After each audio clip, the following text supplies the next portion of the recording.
Ladies and gentlemen, welcome. This is the type of season I'm having right now. I said welcome. Welcome to episode 128 of Birds vs. Boys. I'm not even cutting that out. We're keeping that in because it's just too perfect the way my football season has begun as a Cowboys fan and, well, as a Notre Dame fan and as a fantasy football player as well, which we will get into all of that. Aidan, I don't even have to say how are you because I already know. Terrific. This couldn't have gone better. This was the best case scenario. I feel like a sadist. Like, it's just hilarious how much this has sucked for you.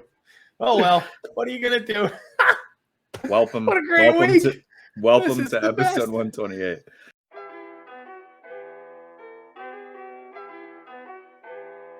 Chris Hansen here, and I'm going to need you all to take a seat right over there and check out Birds vs. Boys.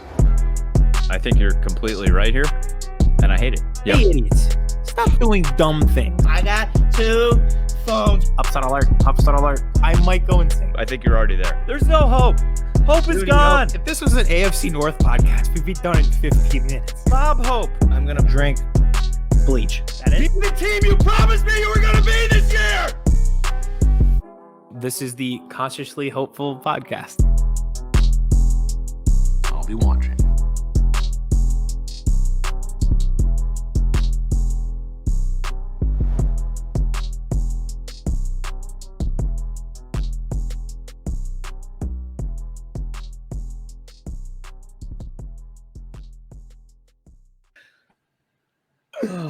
Oh man, should I do the technical notes real quick before I just make fun of you for the next 40 minutes? Might as well. All right, technical notes. We have Brandon Lee Gowton coming on. BLG. If you are an Eagles fan, you likely know him. He's one of the top bloggers. He blogs for SB Nation, for Bleeding Green Nation, but also he runs his podcast with RJ Ochoa, who we had on the show last week.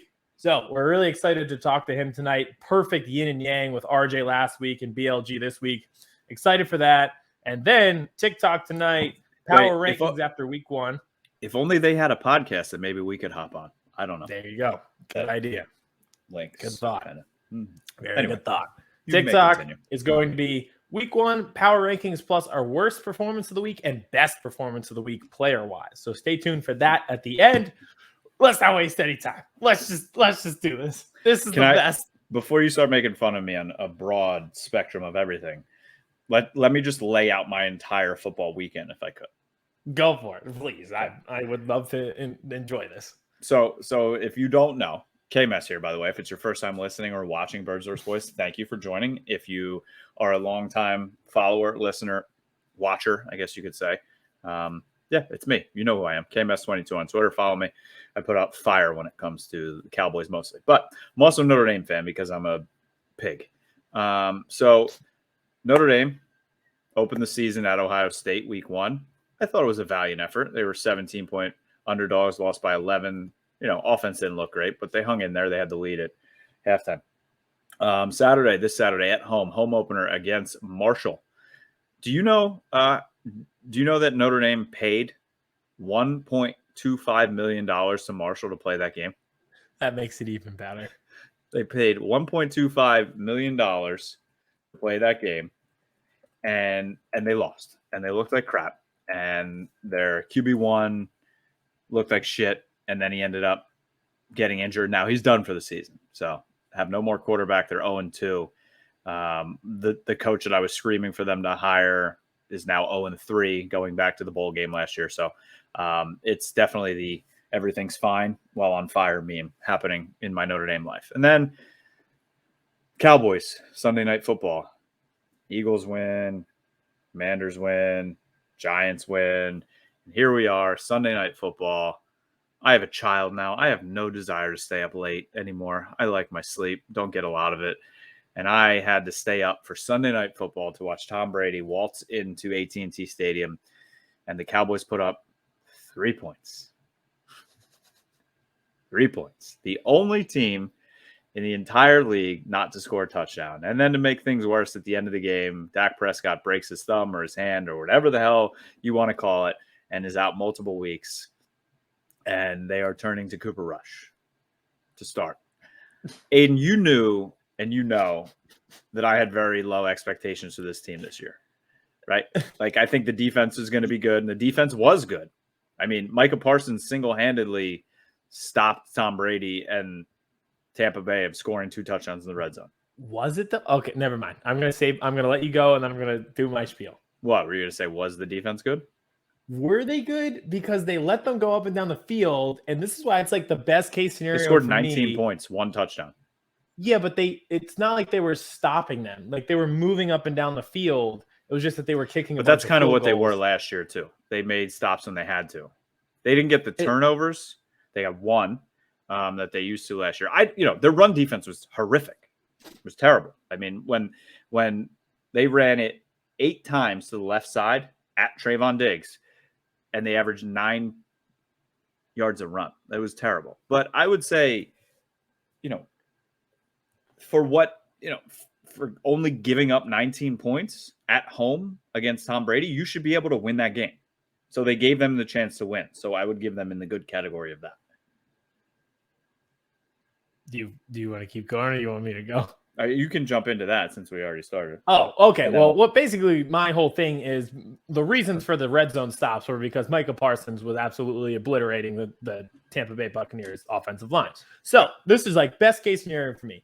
52 out of the 53 guys on this Cowboys team stink. They are horrific. They are losers. The entire coaching staff Zach should be Martin fired. does not stink. Okay, 51 out of 53. But point being, Micah Parsons is the one shining star, while the other parts of the team suck and the team loses. Like, this could not work out better for me if that's how the season is going to go. He looks great. Team looks bad. That's how it's going to go. So you're going to enjoy your season very much. Well, we still have to win. Like, we still have to be good. Yeah. You did give up 35 to the Lions. Yes, exactly. This podcast can't afford enough. The only bad part about this, if there's an opposite of a silver lining, it would be this for us. This podcast can't have another season of our teams being bad. Last year, it was great because, well, for a while, the Eagles looked like they stunk, but the Cowboys were at least division leaders throughout the entire year. Yep. But that first year, like when we were both bad, can't have another year like that. No, somebody's got to be good. Yep. And I think the storylines of the Cowboys are going to make it interesting all season long, like Dak being hurt, and they don't just stink. I think there's going to be storylines every single week, and that's going to add for us. That's going to be good content for us. But you know what? That is what the Dallas Cowboys are. Yes. They're storylines. I have the conspiracy theory going that, you know why Dak's not on IR? Like anybody else would be. You don't have because Jerry Jones is trying to keep the fan base invested. That's it. Because exactly every week they'll be looking over their shoulder on every national TV show saying, "Is this the week that Dak comes back?" When in all reality, this is 6 weeks. This is science. This is more than 6 to 8 weeks. It's 6 weeks for the bone. It's 6 weeks for the bone to heal. That doesn't mean you can fucking grip and throw a football at that time. This is more of like an 8 to 10 week before you're actually good. This is Thanksgiving until he's back. And the only reason he's not on IR, which they changed the rules so that IR, you can be on it for less amount of time and then come off. And they still didn't put him on just so they remained in the storylines. And I know this isn't even making fun of Cowboys fans because given what I saw on social media, and you are leading the charge with this, like this ownership group, it has never been more abundantly clear that it is about the glory of being in the headlines, and it's not about the glory of being the victor on the scoreboard at the end of the game. Nope. Their victory in their minds is being the lead on Get Up the next morning, which is what they were in embarrassing fashion, but they were. Yep. And that but is the fan base sees through it now. 100%. Well, most of us, not all of us. Most of us. I would say 95%, but there's still those 5% are like, ride or die, DC4L, we them boys, you got to support them no matter what. No, fuck that. Stop buying Cowboys gear. Stop going to games at AT&T Stadium. Stop wearing Cowboys gear at away games. Stop everything, because stop giving those national shows like Get Up ratings and airtime while the Cowboys are being talked about. That is the only thing that will change this, because Jerry Jones cares about two things. Well, maybe four things. Alcohol, seems like young women and, promiscuous children running around, money, and ratings. Right. Do you know that? So he used to get all like the newspaper clippings, and he would have his assistant bring all the clippings that said everything about the Dallas Cowboys to his office every day. Now, what the assistant does is pull the top tweets about the team. Who knows? Maybe one of my fucking tweets has been there. Could be. And gives it to Jerry Jones, printed out, so he can see what everybody's talking about with the team. That is how he's not going out. It's now Wednesday night. Dak got hurt Sunday night. They have not signed a quarterback. They have Will Grier and Cooper Rush. My fear is the Foles trade. The Foles trade. They're not going to give up draft capital. They're not. They're rolling with Cooper Rush. I don't think at this point. Why would you? No, because team tank, baby. Like your buddy Jeff Kavanaugh, our buddy. What am I saying? Yeah, Will Anderson and Micah Parsons. There's just no way of defending that. No, if it does happen and this season plays out, it is week 1.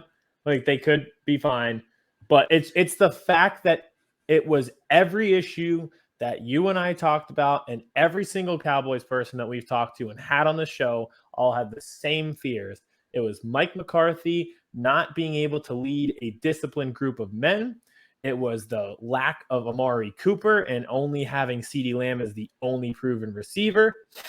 It was Dak taking a step back because he didn't have weapons. It was Zeke Elliott being washed. It was all of these things, and it played out that exact way. Zeke did not look washed the other night. He was running for 5.2 yards a clip. They stopped giving him the ball. It's funny. I saw a meme last year. Zeke was hurt. He's running 2.3 yards a carry, and Kellen Moore's like, feed Zeke. This game, he's running for 5.2 yards a clip, looks healthy, and they're like, Dak attack.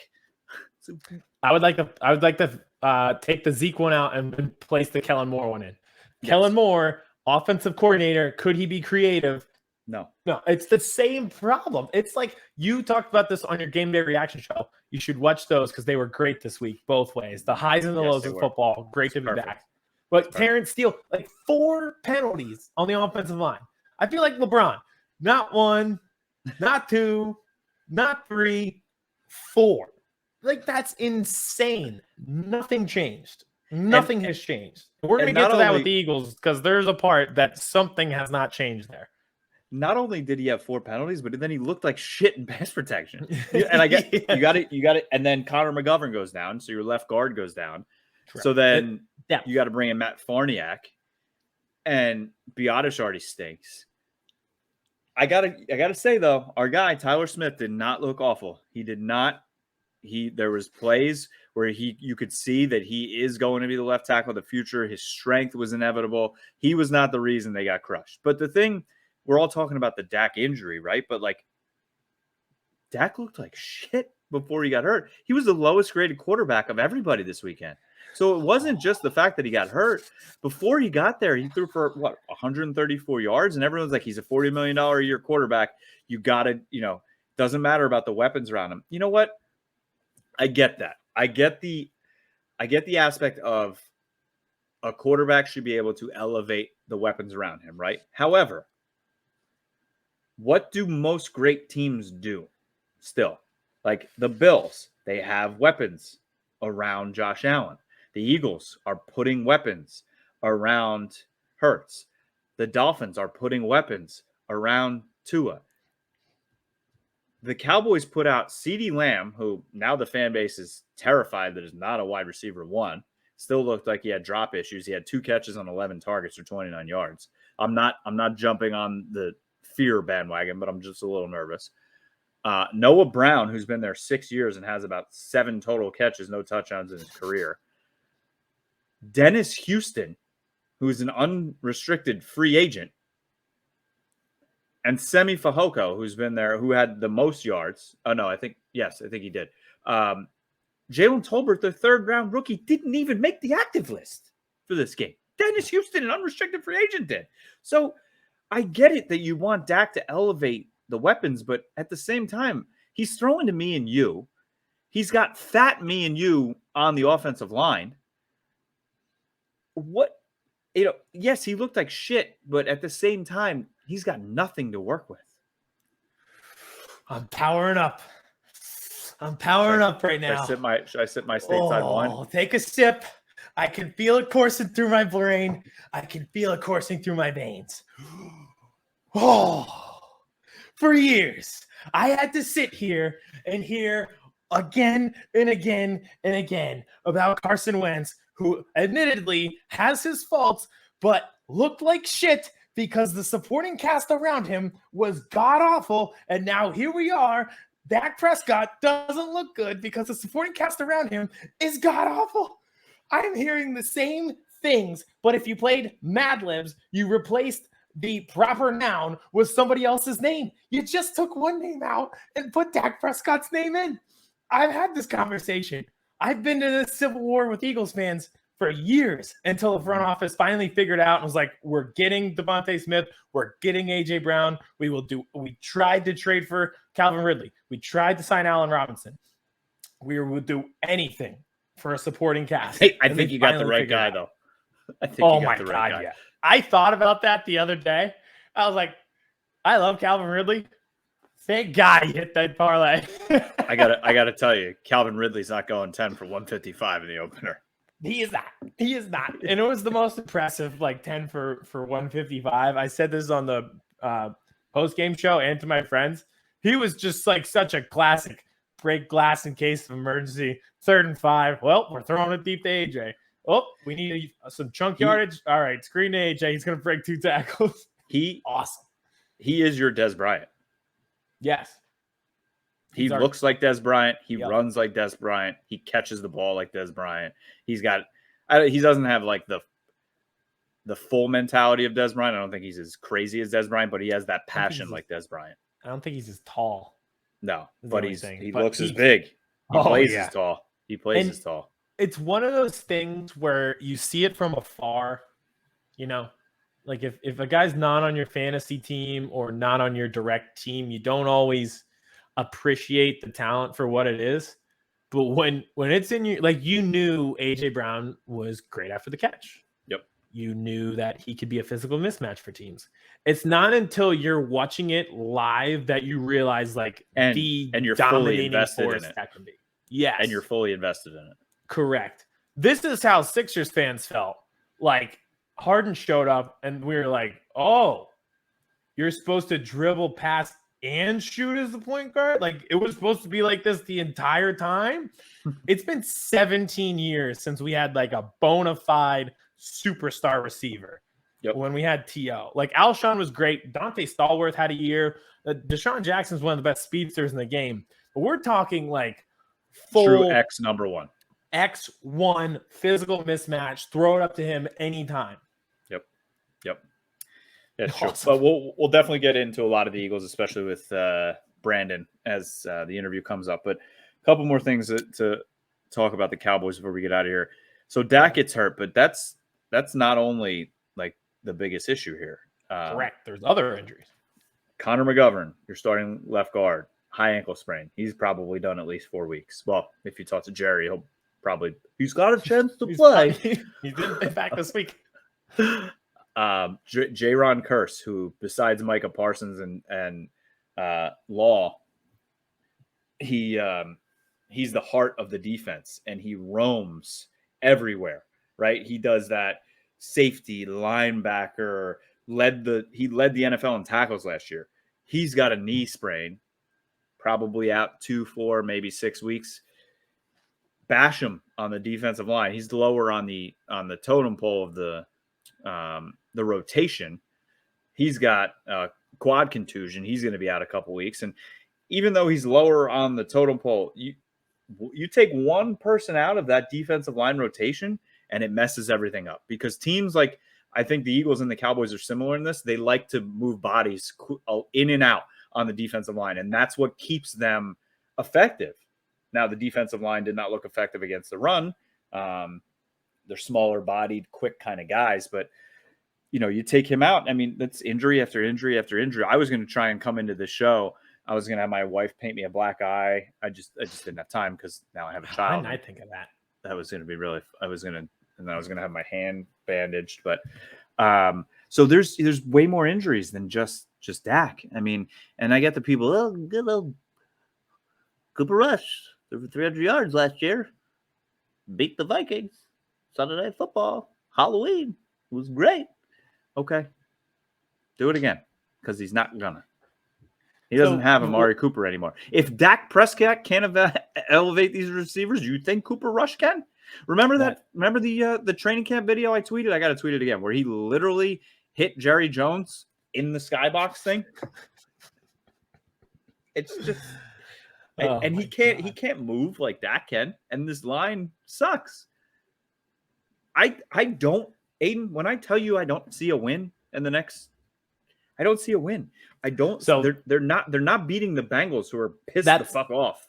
That's where I want to go first. I feel like we're going to do the same game preview every week for a while, but let's just do Bengals first and get it out of the way for you. What's like, I know what you're thinking. It's a loss, but it moved to 7 from 2.5. And that's not just Dak. Like, Dak's not worth that many points in Vegas. I mean, if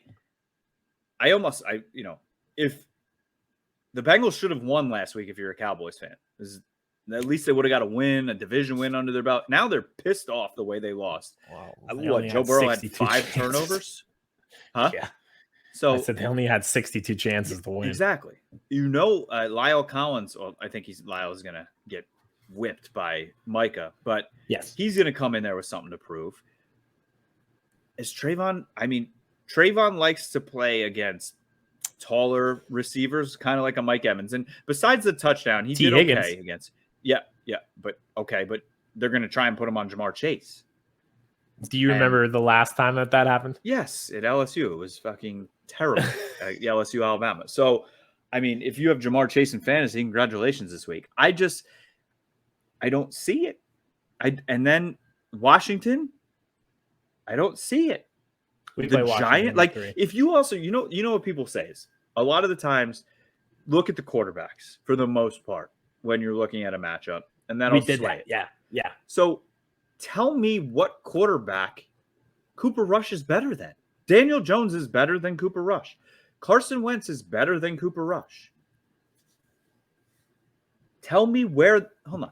Let me. I just don't know. I really don't. But like you said, it's not just the Cooper Rush thing. Like, I think it's and this is like such overreaction week 1. You're never as bad as your worst day, and you're never as good as your best day. But this team but might at the be. Same time, and we're gonna get into this with the Eagles too. But it's like there's just certain aspects about it. Like, they were bad last year, so it's not an overreaction. It's like the same things that you're seeing. Like, nothing changed.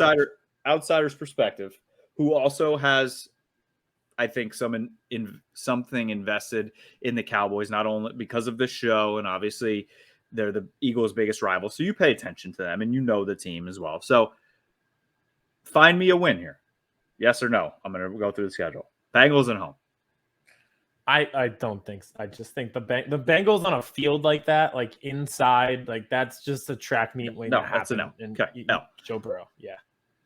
Giants on the road Monday Night Football. Cooper Rush. I think it could be a yeah. I know, but I think it could be a yes. Okay, possibly. Washington at home. At home, it's maybe. It's a maybe. Okay. At the Rams. That would be tough. At the Eagles. They look awful, but what was the next one? At the Eagles. I hope night game for us. Night game. We need to win that. That's an automatic. Circle that on your calendar. If I would be very concerned with our team if we didn't win that. So if there's, let's say they get 1 win out of there, maybe 2. Okay. Then they have Lions at home, Bears at home. If those are not back-to-back wins, you're done.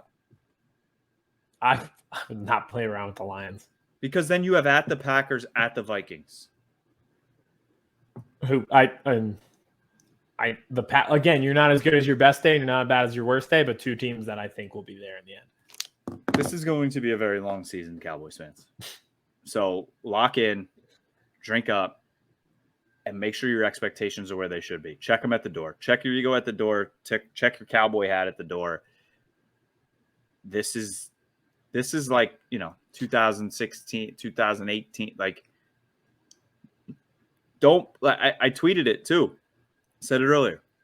Jerry Jones is an old asshat, but he's still a used car salesman that knows how to sell shit. Don't be the fan that eats it up, that believes what he says. I listen to 105.3 The Fan all day long, right? I listen to every show. When Jerry's on, I shut it off. When Steven's on, I shut it off. I listen to Howard Stern because I'm done, and I can't listen to their babbling anymore and them trying to set, like, they don't tell you anything anyway. And then, I don't know if you heard this one, back to Mike McCarthy. So Brian Broaddus, who's big-time Cowboys insider, used to be a scout there. He has many insiders inside the building. People are asking, is it time that McCarthy take over play calling? And he said the people inside the building are saying he doesn't want to because he doesn't know the offense. He does not know the terminology of the offense because it's changed so much. It's not his terminology of the Packers because he simply lets Kellen do what he wants to do. He has nothing to do with the defense. Bones Fossil is fully in charge of the special teams. So Office Space time here. Be Bob with me. What do you say you do here, Mike? Because they're still getting 10 fucking penalties a game. The clock management is piss poor. Kellen Moore, even though he's awful, is running the offense. And there was 10 penalties on this team Sunday. All of them were on the offense.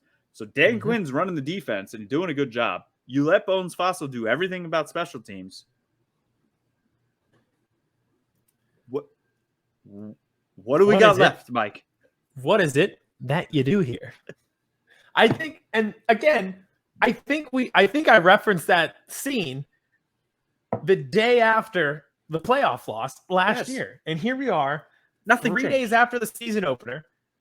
And it's like there was no time skip at all.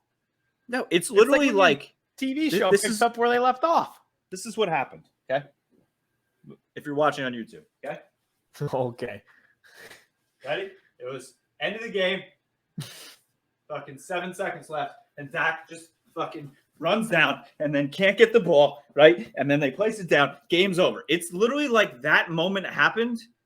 And then Dak Prescott just picked up the ball right from there. And then they just started again. Right from there, nothing changed. Except Amari Cooper's not there and his fucking tackle's not there anymore. Nothing changed. And Randy Gregory also gone. Yes.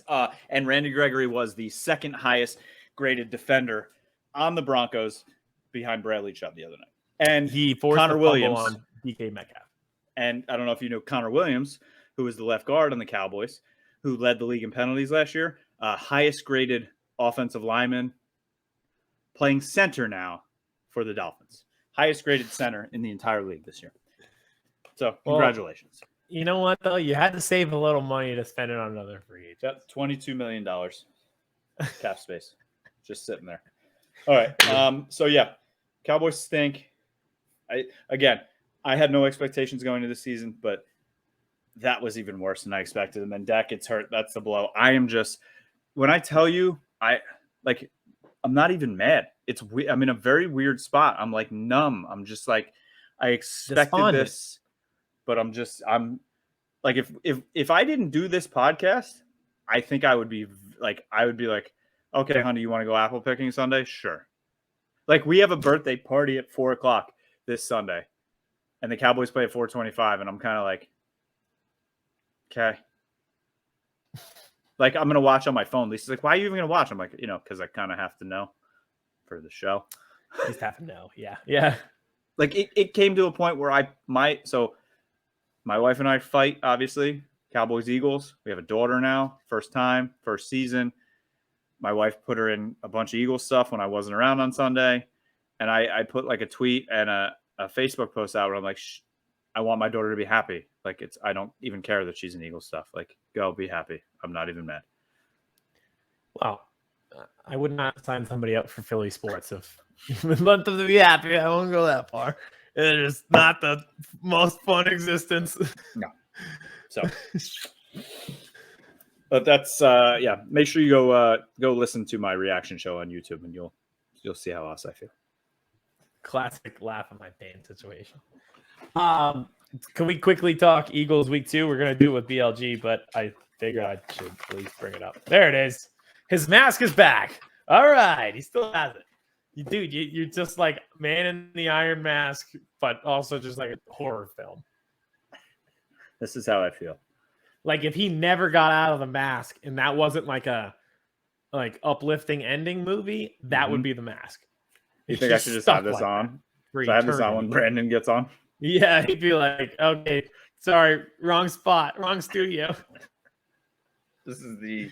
You know what? The Wi-Fi's out tonight. Yep, sorry. All right, get into it. Okay. Obviously, I am pretty happy with how week 1 went. I have been dreading Monday night for 3 years. There's just no other way this goes than Justin Jefferson, 150 yards and 2 touchdowns. Like, I just know, anyone who lives here knows, if you follow sports in this town as long as I have, you just know, how this is going to go. It's a sick, twisted, cruel fate that you sign up for in this town. There's something in the water, and you know what he's going to do to us. It's just what it is. Fantasy. Yeah, I don't. I put together a Godfather package to get him.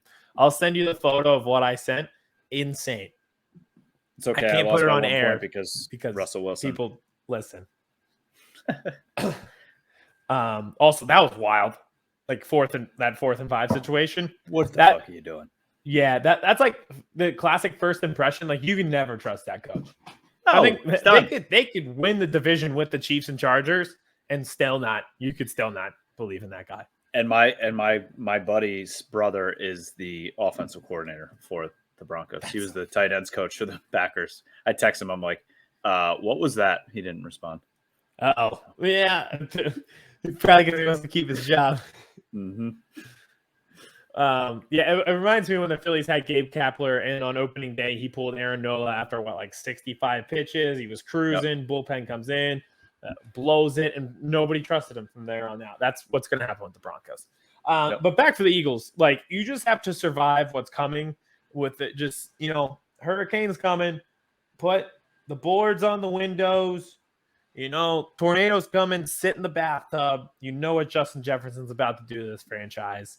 Aside from that, though, the Jalen Hurts debate is just going to be a debate because we need something to debate about at all times in this city. Of course. I phrase it this way. If the offense, before the game, put up 31 points, 455 yards of total offense, and 0 turnovers, would you sign up for that? Of course. I signed up for 3 points. Yeah. True. I didn't ask the right guy because anything would have been better than what you had offensively. Yep. But if I didn't get a touchdown. Yeah. I was about to say, at least we got a few touchdowns. So I am pretty excited with what I saw because I think people wanted progress, but at the same time, like, it wasn't going to be a Jalen Hurts from last year to Patrick Mahomes now situation. I think we got ahead of ourselves. We're like, well, he has A.J. Brown now, so now he'll look like Herbert, and he'll look like progress is, and he'll look like Mahomes. It's like that's just not how things work in life. Anybody who goes to the gym, you don't go from benching 135 to benching 275. That's just not how life exists. Progress is not perfection. Yes, and he was not perfect, but at no point. And again, it's just like if you go through these scenarios in your head, and I told them to you before the game started, and it's again going to be like this against the Vikings. Like, if I told you that he was in complete control of that game the entire time and you never really had doubt in him, you would have signed up for that. So, like, if I get those performances each week, I'm totally fine. The one thing that everyone is harping on, and I get, and it's not even totally his fault, is the 17 carries. Nobody survives 17 carries as a quarterback. I think the Vikings, the Vikings pass rush is better. But the Lions, they just play like such a screw it mentality. Like they blitzed all the time. They just did stuff that annoying teams do who aren't good, but they're good enough to stick around. They're going to onside kick. They're going to blitz a million times. Like that's just what it was. But I think the Vikings are a great week 2 test. Yeah, but I think they're walking into a buzzsaw exactly like they were in the NFC Championship game. Night game, home opener for Philly, coming off a big win. A.J. Brown's first game in Philly. If they're not wearing black, they're dumb. Just black helmets now. Yeah, so if you're not wearing the all black with the black helmets for your home opener on Monday Night Football against the Vikings for A.J. Brown's first game, I think they're walking into a buzzsaw. Jefferson is going to get his, but I think this is Philly's. That place is going to be rocking. That's why I hope. That's why I hate this Hurts debate. It's like you got to put that aside and stop expecting him to be Mahomes and realize just at the end of the day, we are 1-0 and you have a home opener against a good team and you're in prime time with Joe Buck and Troy Aikman calling it. It's going to be awesome. Like this is going to be an awesome atmosphere. And he doesn't have to be Mahomes. Excited. Like there's one Mahomes. No. It's Mahomes, Josh Allen, and Geno Smith. Like those are the 3 best quarterbacks in the league right now. Okay. Absolutely. So you're right. I am totally excited for this moment. I think like if you get a Devonta Smith or A.J. Brown touchdown on the first drive, like that could be it. Like it could be one of those nights. If you have Kirk Cousins in prime time, take advantage of it. Right? Yes. Like we know how on the road. Take advantage of it. Yep. Like he's on the road. Fold. Yeah, correct. He's gonna fold in that atmosphere. I saw a stat with the Vikings. It's not just a Kirk Cousins thing. Did you know they haven't won a Monday Night Football game that's not the Bears since 2008? That's insane. 14? That's almost as insane as Lane Johnson is not allowed a sack in like 7 years. He played well. Well, the line played well. They got blitzed a lot, and Hurts bails out a little bit with his legs too much. Like I get it. That's fine. But I have the defense, or I'm sorry, the offense was a solid A. It wasn't an A+, but it was an A. They did their job. Real quick before we get into our interview, just one thing on the defense, because we're going to get into it with BLG, but I got to get my analogy off my chest. I feel like Bill Murray and Groundhog Day. I am living the same day over and over and over again. I cannot do it with Jonathan Gannon anymore. This isn't week 1. People are saying, oh, it's only week 1. Schematically, they'll adjust. It is week 19 of the same issues. They give up chunk plays. They don't get pressure on the quarterback. They get gashed. They give up too many third down conversions. The accuracy of quarterbacks looks great because the passes are easy. They give up too much underneath. The Lions were 9 for 14 on third down. They were 1 for 1 on fourth down. They had the highest offensive output of any team minus the Chiefs. The Chiefs with Patrick Mahomes on Sunday. DeAndre Swift averaged 9 times. Was there a niner in there? 9 yards per carry. It is not week 1 of Jonathan Gannon doing these things. It is week 19 of him having this defense give up gash plays, not having the right substitutions, the right schemes, everything like that. The Jordan Davis thing is pretty obvious. When he was in, he did his job. He blew everything up and they couldn't run. When he was out, they got gashed. This is Groundhog Day. I am Bill Murray walking down the street, and Jonathan Gannon is Ned Ryerson trying to sell me life insurance. I don't want life insurance, Ned. I want Jordan Davis on the field. That's it. Think we should talk to BLG about this? I was about to say, I need his thoughts on this. Let's get into it. Brandon Lee Gowton of Bleeding Green Nation. Everybody knows him in this town. One of the best bloggers that there is. He hosts a podcast with RJ Ochoa, who we had on the show last week. So let's get into it. Our interview with BLG, presented by Stateside Vodka. All right, Aidan, another week, another fantastic guest here on BVB. Last week, we were joined by the manager and editor-in-chief of Blogging the Boys, RJ Ochoa. So now we thought it was perfect to have the manager and editor-in-chief of Bleeding Green Nation, Brandon Lee Gowton, on. So, BLG, how you doing, man? Welcome to Birds vs. Boys. I'm doing good, guys. Thanks for having me. Maybe sometime we have to get all four of us together at some point. That seems logical. I want to say that when we started the NFC East mixtape, RJ and I, we were not aware, at least I was not aware, I can speak for myself, of your guys' thing and how it was going on longer. So I just wanted you guys to know we did not like purposely steal your thing. All good. Yeah, thanks for having us on. Yeah, we saw that come up. We're like, all right, this is pretty cool. This is pretty cool. So we're on to something here. Yeah, we've had a lot. We've been lucky. We've had a lot of good media personality from Dallas, from Philly, and every time we have somebody from Dallas on, Aidan falls in love with them, and every time we have somebody in Philly on, I fall in love with them. So it's a weird conundrum kind of love triangle we have going on. But all right, so we always like to start with a little icebreaker thing. We did the same thing with RJ last week with Cowboys Twitter. So I'm going to ask you, what is your favorite part of Eagles Twitter and your least favorite part of Eagles Twitter? Oh no, getting me in trouble right from the jump. Favorite part is that like the appetite. It's just, it's always there. Like people always, there's never a time, it could be freaking, 2 a.m. on a Tuesday morning in the summer and someone's around, because that's the thing, just like Cowboys fans, I'm sure have a very wide international presence. You can find them anywhere. Same thing with Eagles. They're all around the world, not just in America. So I would say the appetite and the passion, which is, baked into Eagles fandom as a whole. The worst thing to me is, and I don't know how I became the old guy somehow. I mean, I've always been an old soul, but I don't know how I became the old guy, like yelling at people, get off my lawn. But like some of the blatant homerism that goes on now, I get like, you want to be a fan, you want to support your team. I get that. Obviously, I come from that perspective. But sometimes you have to admit, like, there are mistakes by the team. Like we can be real. Like I can say more than one thing can be true. Like I love the team, but they messed up here. Like there are times where we can call them out. And I think in today's climate, for whatever reason, you do that on Twitter and you do it one time. You can say like 10 positive. You can say 100 positive things, and the one negative comment you have makes you like a hot take artist, and everyone's getting on you about it. So that's the thing I don't like. That's the same thing with me with Cowboys. That's the DC4L crew or we them boys. Like you say one bad thing, I'm like, no man, I'm just critiquing an actual thing that happened in the game. They scored 3 points. All right, let me continue. And RJ gave a very similar answer, so I think that was perfect. Perfect. So let's get into the Eagles itself. The man of the hour, the man of the season, Jalen Hurts. I know in your like post-game recap, you did the winners, losers, and I don't know. No. And Jalen Hurts fell in the I don't knows. I mean, you did give evidence to back that up. Ben Solak is very well respected. You had a Lions blogger as well.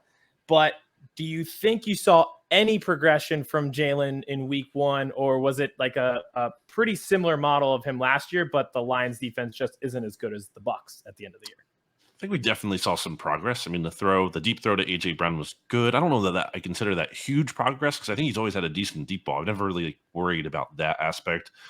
I have worried about his ability to throw over the middle of the field, and he did have some good throws there. So I think that's encouraging.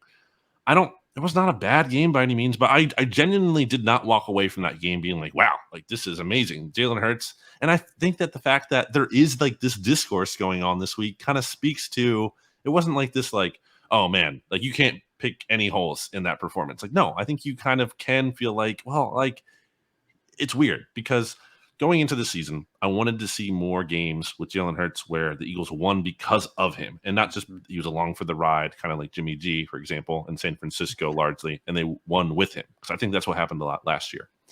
And to his credit, they won in week 1, I think because of him, but they did it in like the least sustainable maybe way to win because of how much he was running. And that's great. Like it works for this one game. He got the win. That's important. And he has the rest of the season to show he's better as a passer. But I think we all know, like, he can't do this. This can't be a week in, week out kind of thing where he's running that much, he's taking that many hits. And I don't think it will be. But, like, I don't walk away from that game personally, and other people may feel differently, feeling, like, super, like, satisfied and confident that he's going to be way better. I think that's, like, a fair assessment. I feel like everybody, you get to the I don't know, and you're like, oh, man, I thought he was better than that. And then you listen, and you're like, yeah, that's a perfect I don't know. It was like, yeah, he was good, but it wasn't in a sustainable fashion. So I thought it was like when I was reading through that, I thought that was like the perfect assessment of it. Maybe not a little bit here. But again, at least he scored more than 3 points. So let me continue. Let's stick with the offense. So AJ Brown, that was awesome. Like 10 receptions, 155 yards. Like that was awesome. Miserable. Are you remotely concerned with with the Devonta Smith just goose egg, or do you think this is going to kind of balance out as defenses adjust? It's weird because I'm not concerned about Devonta Smith at all. Like him, like I think he's a very talented player, but I do wonder about how the usage is going to work out. And going into the season, I did feel like he's going to be the third guy in terms of targets. I feel like, AJ obviously number one, and I thought Goddard number two and Devonta three. And again, it's not about talent. I just think it's Hurts and how he fits with these guys and his comfortability with the throws to these guys. I think Devonta Smith, in theory, he's going to have a big game. He's going to absolutely have a big game. It happened in practice, actually, when they practiced against the Browns. AJ Brown had been dominating in practice. All of a sudden, Devonta Smith was the guy for a couple days there.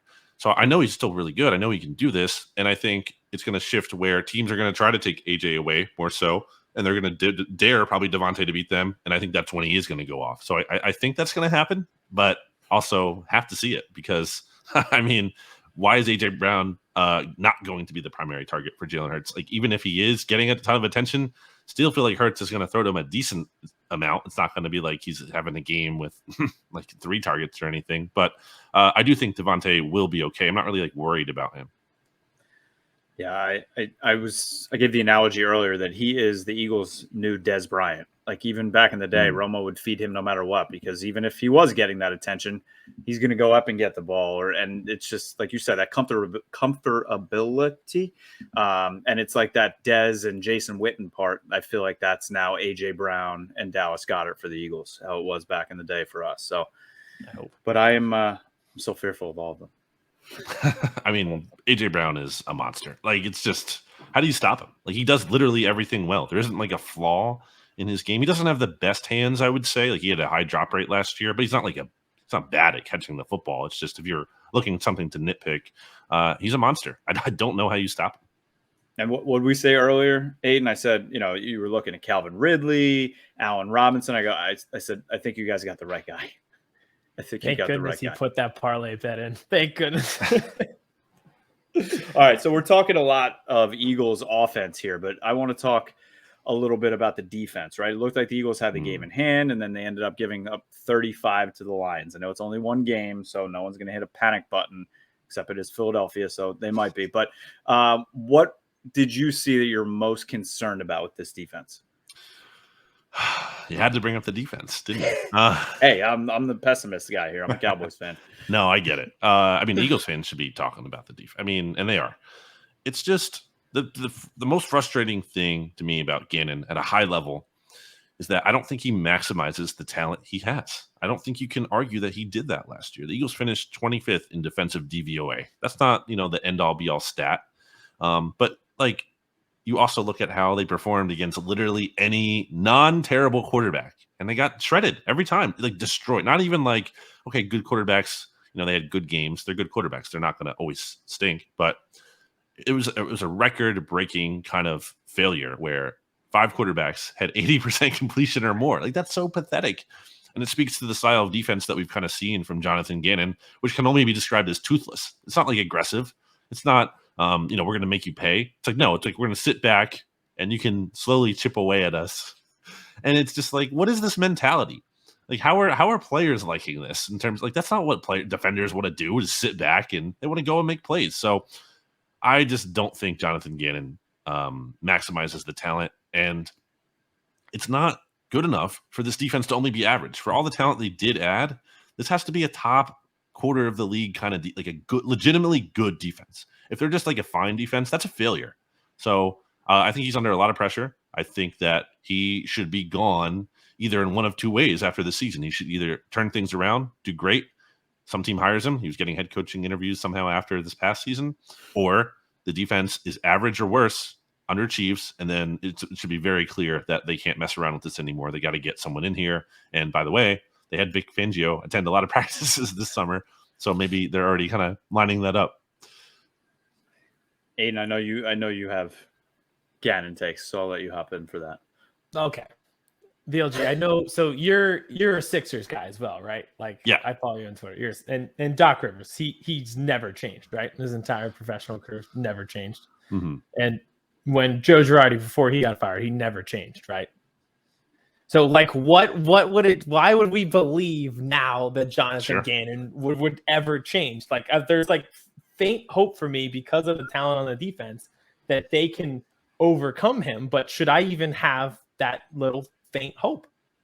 I think it goes back to like what I'm saying in terms of if he wasn't going to maximize the talent last year, why would you think that just because you got better talent, he's going to maximize that now? Like it's okay. Maybe the defense will get better because the talent level is raised, but it's not performing still to the level of the talent it should be. Yep. So I think that's the biggest issue. And look, Jim Schwartz was flawed. I think he got way too much hate when you look back at especially like the Eagles playoff performances defensively. Like, they're all pretty good except for the Super Bowl, which is a big one, but they also played the best player of all time who had like an all-time game. Like, okay, sorry. Like sometimes that's going to happen. And not to say like they should bring back Schwartz. I don't think that's necessarily the answer. But my point is like he was so underappreciated, and people were so excited to get Gannon because he's going to be creative and do all this. Like, no. I think there are defensive coordinators out there like a Vic Fangio, these more experienced guys with track records. Like that's kind of what I want at this point. I don't want this guy who's like in theory really good. And Jonathan Gannon, to his credit, is like really impressive when you hear him talk on the press conference. I get why teams would like be like, oh, this guy's kind of interesting. He probably interviews well. The results aren't there, and that's the biggest issue. He must be a great BSer in those interviews if people want to hire him. Yeah. And the Vic Fangio thing scares me because obviously he was the guy that figured out the blueprint against the Cowboys last year. Right. So that would not be fun for me. So speaking of the Cowboys, obviously I am extremely close to this team, and just like you are for the Eagles. So I ask Aidan all the time, and I like to get the outsider's perspective as well. So Cowboys score 3 points at home. I'm sure you watched the Sunday night game or the highlights. Mm-hmm. Dak now out for multiple weeks. Their left guard's out for multiple weeks. Jason Peters is probably about to be starting. So give me your outsider's perspective of this train wreck of a franchise. Yeah, I mean, I was going through it with RJ. I was like going through the schedule. I'm like, what's their record going to be? Well, first of all, we just did it. Yeah, I said, find me a win. Okay, find me a win. That's the activity we did. And I mean, let's start with Dak. Like this idea that they're not putting him in IR and he's going to be back soon. Like, not really fully buying that. And it's a throwing hand injury. Like, it's not like a toughness thing. Like that's going to affect your. I mean, sure, maybe you can play through it and be tough about like the pain tolerance of it all, but that doesn't matter. Like, if it's negatively affecting your ability to throw the ball. Like Jerry's a used car salesman. He's just trying to keep the fan base involved. That's all it is. I totally agree with that. So I think he's going to be out for longer than at least 3 or 4 weeks. And honestly, even if it is the best case scenario in that sense, and he's back sooner, like the damage might be done still. Like it's like, especially because you have two divisions. They play the Giants and the Commanders. That's 2 divisional games. Like divisional tiebreaker record could be a big factor at the end of the season, and you lose one of those games, and that could be the division right there. Just that margin of error alone. So I said it all offseason, like the Cowboys, the vibes were off, and Cowboys fans, I'm sure a lot of them, or certainly RJ, were admitting that as well because they just got worse. How could you think they got better? They only got rid of Amari Cooper, got rid of La'el Collins. They did not get better at all by any means. So. And sure enough, that's manifesting now, and it's being compounded with these and exacerbated by these injuries that they're having. So I think it's a lost season for them. And I said to RJ on the mixtape this week that I almost think it's worse that Dak isn't out for the year in the sense that, like, if they were really bad and it's a terrible season, it's like they have to look themselves in the mirror, kind of like the Giants reached a point where they had to do that. We have to start fresh. We have to tear this down, and we really have to be honest with ourselves. But I feel like I would be afraid if I was a Cowboys fan that Dak comes back, they kind of have this false positive. They don't win the division, but they kind of make it close. And they're like, all right, we just got to get back next year. Dak will be healthy. Run it back. So I would worry about that. And that's what scares me about, because I'm a Mike McCarthy, get him out of here fan. And as he should he's gonna be like, listen, I only had 1 full season with Dak and I won 12 games. Yep. And that is going to be the disaster. And I don't know if you saw the reports, we talked about it earlier, that people are asking, well, why doesn't Mike take over play calling if, everybody's fed up with Kellen? And there are people inside the building legitimately saying he does not know the offense. He does not know the terminology, and he does not want to take it over. So we keep saying, so Dan Quinn runs the defense. Bones Fossil runs the special teams. Kellen's fully in charge of offense. They still have 10 penalties a game, and the time management's bad. So, Mike, what do you do here? He's a puppet. That's all it is. Just like his predecessor. Yeah. Yep. That's great. All it is.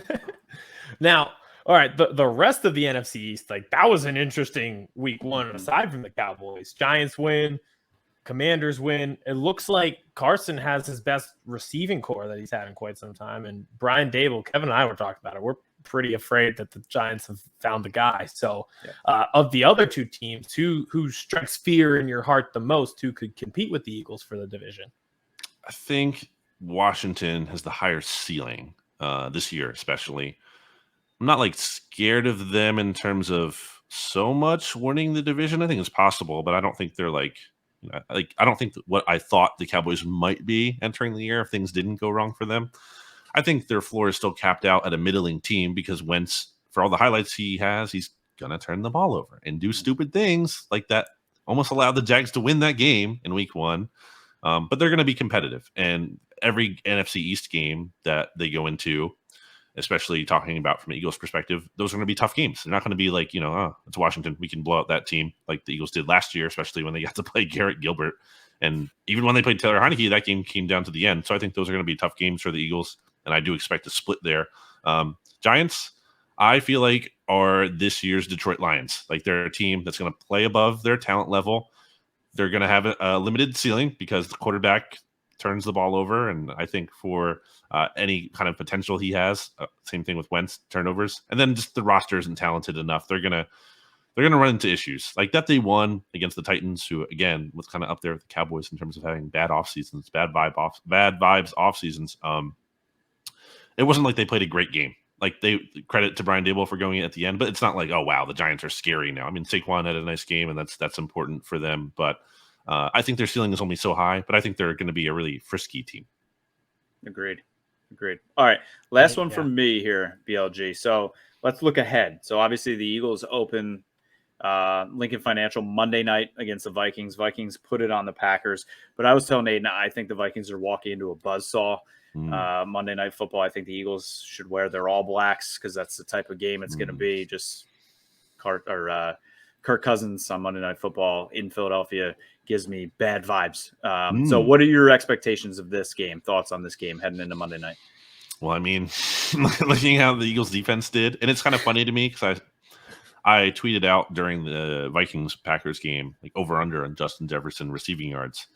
And I got a bunch of replies that were like, well, the passing defense wasn't the main issue against the Lions. They got torn up on the run by the run game. And sure enough, they allowed DeAndre Swift to go for 9.6 yards. But I mean, the Eagles did also not face a quarterback and a wide receiver might be like the best player in the NFL, one of the best receivers in the NFL, if not the best. And Justin Jefferson, like that's a whole nother level. I feel concerned because of the defense, that performance. I think the Vikings might be a little bit slept on from a national perspective still, even though they just beat the Packers. I think Minnesota's decent. And I think the line opened at 2.5 Vikings underdogs. And I like the points there. I think it's going to be a close game. And I don't feel great about it. The Eagles traditionally do not do well against Kirk Cousins. So I'm feeling nervous about it. So you're telling me a Jalen Reagor walk-off touchdown? I will not say that. All right, Aidan, you got anything else for BLG? No, I feel like that we just aligned perfectly, like on all our takes. Yep. Like when you were given everything, I was like, this is the same exact assessment I had on. My head just kept nodding. Great minds. Yep. Yeah. All right, so before we get you out of here, we always let all of our guests plug away. Tell everybody how they follow you on Twitter, where they can listen to you, the mixtape, everything. Everything. All right. BleedingGreenNation.com is the website, for the articles and such. You can follow me on Twitter and Instagram at Brandon Gowton. You can check out the NFC East mixtape, like you guys said. We should really have you guys on there. I'll talk to RJ about that. He'll set it up. I'll make him do it. I'll pass the buck to him. If he doesn't, it's his fault. So you can check that out on the Bleeding Green Nation podcast feed. Mainly, it's on the Blogging the Boys and Big Blue View and Hogs Haven as well. Those are the other NFC East SB Nation sites. Also, check out the Look Ahead podcast on the SB Nation NFL show. That's a different feed. I swear, RJ and me and our friend Stats talk about the league as a whole. So not just the NFC East, but it's always a fun time. That's a Friday show. It comes out on Fridays, and it's always a good time. So if you can't get enough RJ and me, then you'll like that. Love it. Love it. Awesome.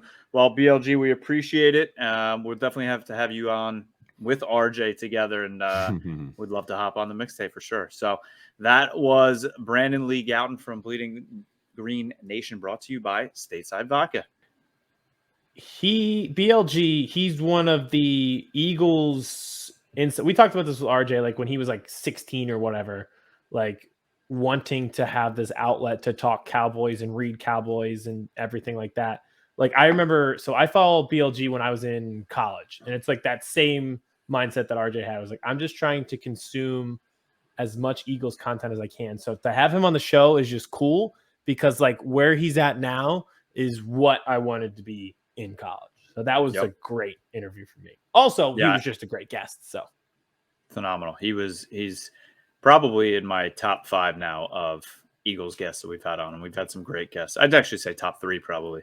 I thought it was a phenomenal interview, very insightful, while being fun at the same time. So yeah, I was very happy with that, and I hope he's right about the Monday night game and the Eagles being in trouble.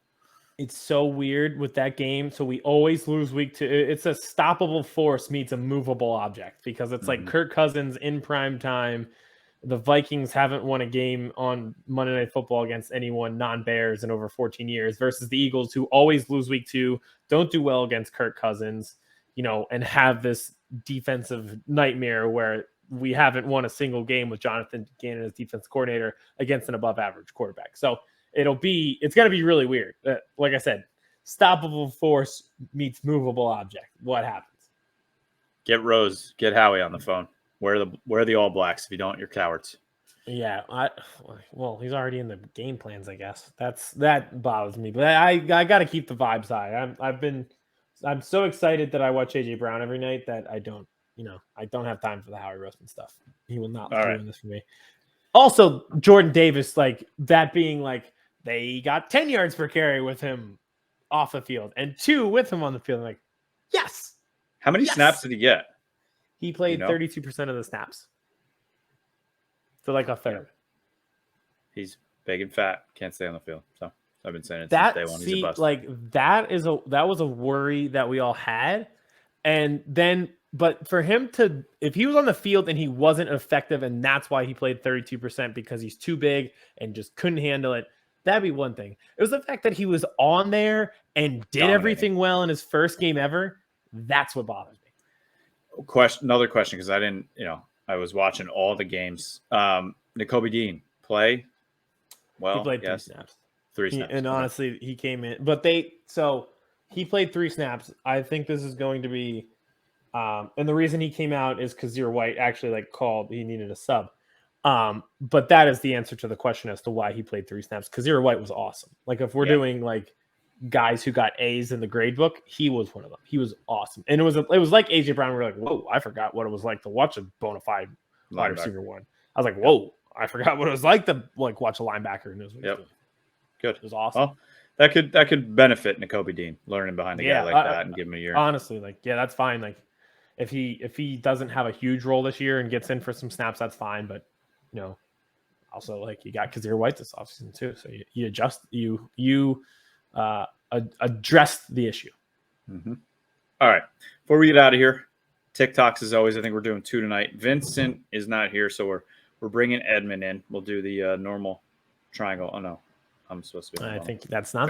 There it is. There it is. Eddie. Hello, Eddie. Welcome to Philadelphia, pal. What's going on, everybody? TikTok, what do you think? How do you feel?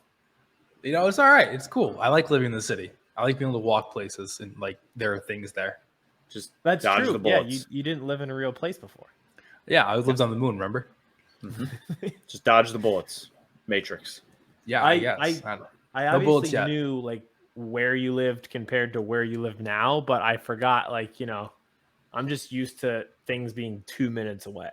Yeah, and I forgot that's not what it's like for every. No, everything was half hour away. Yeah, Duncan's is 5 minutes, 5-minute car ride away. That was the closest thing. Now you steal all the Wi-Fi. Yeah, I was going to say, now you got a Starbucks on every freaking block down there. Yeah. Starbucks trash though. It's available. Mm-hmm. Just give me the cold brew black. That's all I need. Jet fuel. That's There it is. that's what I do. Iced Jet Americano every time. There's literally one. Look at across the Aidan street. drinking coffee now. I'm so proud of you. You're getting old. I was about to say the caffeine pills are literally 6 inches from me as we're recording. But sometimes I go coffee. Oh, God. All right. What are our TikTok tonight? Let's do power rankings first. I don't know if you guys watch college football post-game shows on ESPN. I love when they do the helmet stickers. Mm-hmm. This reminds me of it with what we're going to do with our worst performer, best performer. So Yeah. let's save that for the very end. That's what they do, a little tip of the cap. Okay. But let's start power rankings, top 5 teams in the NFL after week 1. All right. 5 down to 1. 5 down to 1, normal triangle. Here we go. At 5, I have the Ravens. I think with a healthy Lamar, which they did not have last year, they will be fine. With a healthy roster, I guess I should say. With not half the team on IR, they should be good. 5 for me. I have the Baltimore Ravens. I think with a healthy Lamar Jackson, they're going to be good without the entire team on IR. I think also Lamar is betting on himself this season. So he's playing for that contract. So he has all the need to succeed this year. So Ravens at 5. So at 5, I have the Baltimore Ravens. I think Lamar is playing for a contract this year, and I just expect him to ball out. He played pretty good against a shitty team. So one of the few QBs that played decent all week, by the way. Yes. Him and Geno Smith. That was about it. Basically. That is a Drake line waiting to happen. They wrote me off on it right back. Yeah. At 4, I have the Tampa Bay Buccaneers. Obviously, they didn't have a great offseason storyline-wise, especially with injuries on offense, but I think we forgot this defense is pretty freaking good too, and Tom Brady's Tom Brady, and Mike Evans is Mike Evans. So at 4, I have the Bucs. Or is the Cowboys offense just that bad?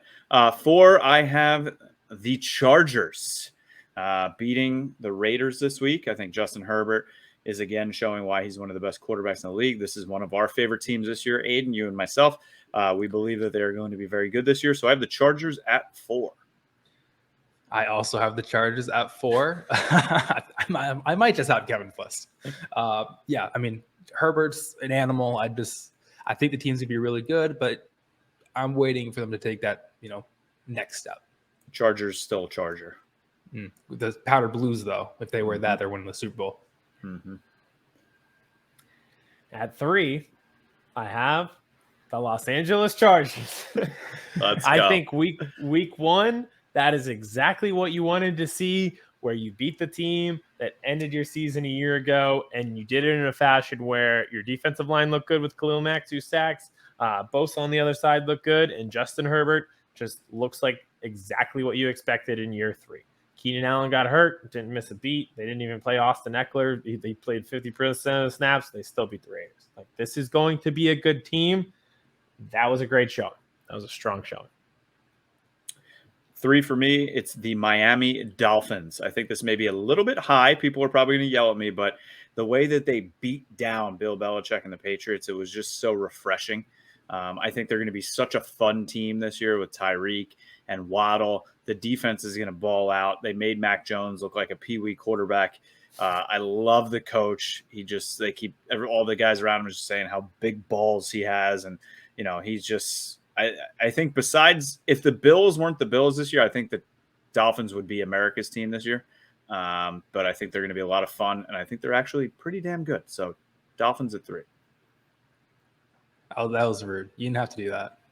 You just didn't have to. The Patriots haven't beat Miami in 6 years in Miami. So that's where we're chopping that up to. For 3 for me, this is kind of a hot take because they didn't play that great. I just have high expectations still. The Rams, Super Bowl champs, defending champs, they played arguably the best team in the league. I'm not going to hold it too far against them. I still have them at 3. That's fair. Mm-hmm. That's way to not overreact like a lot of us will. Twitter's going to overreact.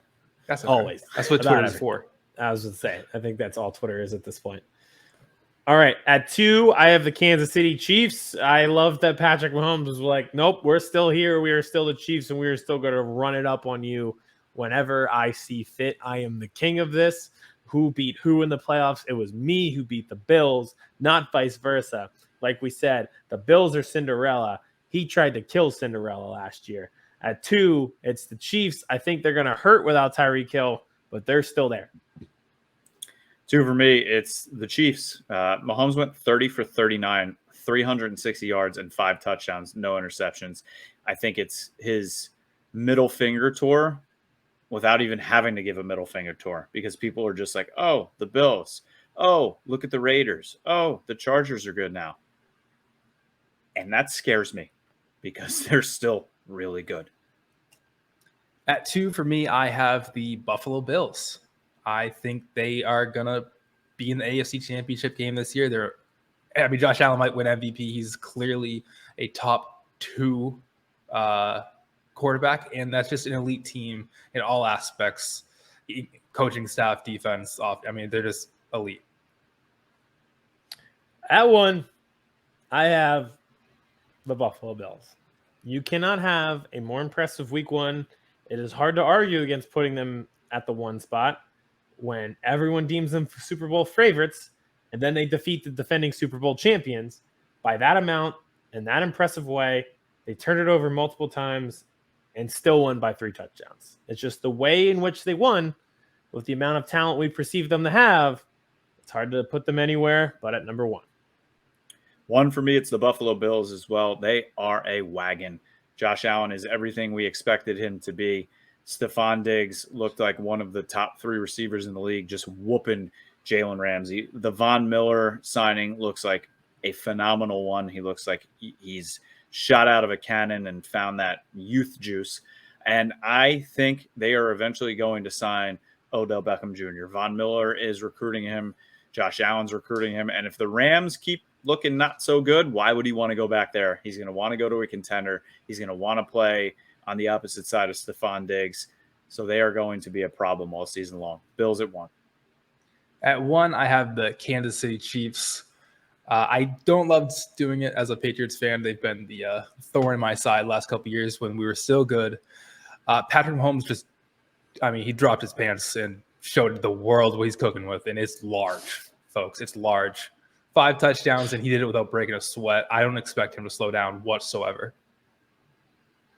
We just got kicked off TikTok again. Yeah. Make sure to, yeah. Well, I'll beat there that it goes. Yeah. I think they're on a collision course, Bills Chiefs. It's funny because we're always like, oh, if we just win this game and this game, it's like, that. Well, you're not there at the end because it's going to be the Bills and the Chiefs. But oh well, it's going to be a fun ride. Right. All right. Thank you, Eddie. Welcome to Philadelphia. This is cool that you're here. Yeah, it's fun. All right, TikTok number 2. All right. I forgot that we were doing TikTok number 2. Yeah. That's why I thank Eddie. Thank you, show. Kevin. I'll leave if you want. It's fine. I don't need to be here. All right.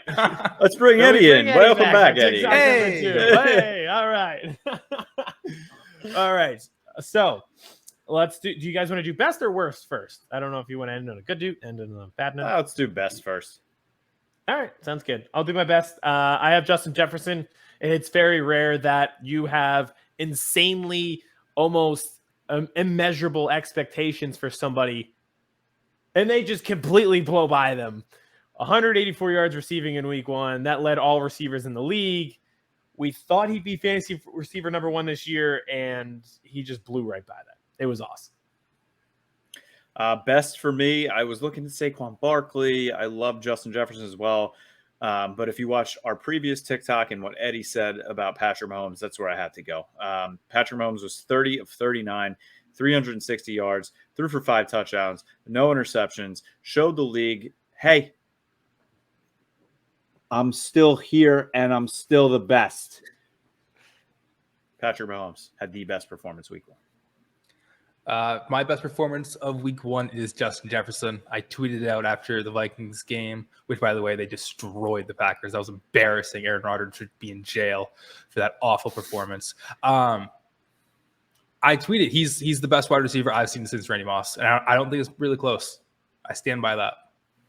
It's fair. I think it's fair. It's crazy that they're both on the Vikings, and who knows if anything will come for him. But yeah, let's do now worst performance of the week. We have Matt Ryan, quarterback for the Colts. The Texans are not trying to win games. They're trying to lose games because that'll benefit them. Their best offensive weapon is 1,000-year-old Rex Burkhead, and they tied. The Colts obviously downgraded a quarterback this year, going from Carson Wentz to Matt Ryan, and right on display, week 1, you couldn't even beat the Texans. You're supposed to win the division. You can't beat the Texans. Matt Ryan, nothing changed. Nothing changed. Like, the Falcons' Matt Ryan is the Colts' Matt Ryan. It's bad. Worst performance for me, you could go with just kickers as a whole in the NFL this week, but I'm narrowing it down to Dak Prescott. Even before he got hurt, he was awful. 14 of 29, 134 yards. He averaged 4.6 yards an attempt, had an interception, no touchdown, sacked twice for 13 yards. His QBR was 15.3, and his rating was a 47.2. He was god-awful. This has to be one of his 3 worst games ever in his career.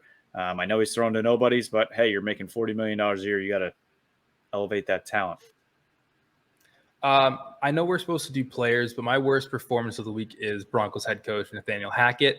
That guy is a joke. He's a bum, and he should never coach another football game the rest of his life. If I see him on my TV screen again, I will throw it out the window. I now live on the 12th floor. It will hurt someone if it hits them. Do not put him on TV ever again. That guy's a joke. He shouldn't coach JV football, Pop Warner, nothing. He's a bum. And Russell Wilson's a bum too. I don't care. This team's a joke. I didn't think they were going to be that good. Russell Wilson's overrated. I'm taking a victory lap here, folks. I was right.